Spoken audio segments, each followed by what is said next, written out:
Alam niyo pa talaga sila sa ganun.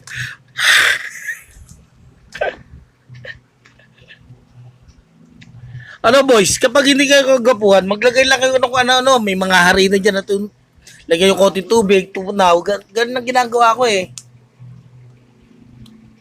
O, di ba? Para at least, di ba? Hindi tayo lalaitin ng mga chicks na yan.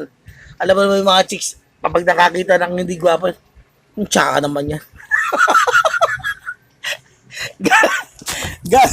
Gaganon talaga yun eh, mga chicks. Kaya dapat ang sikreto, lagi kang mabango.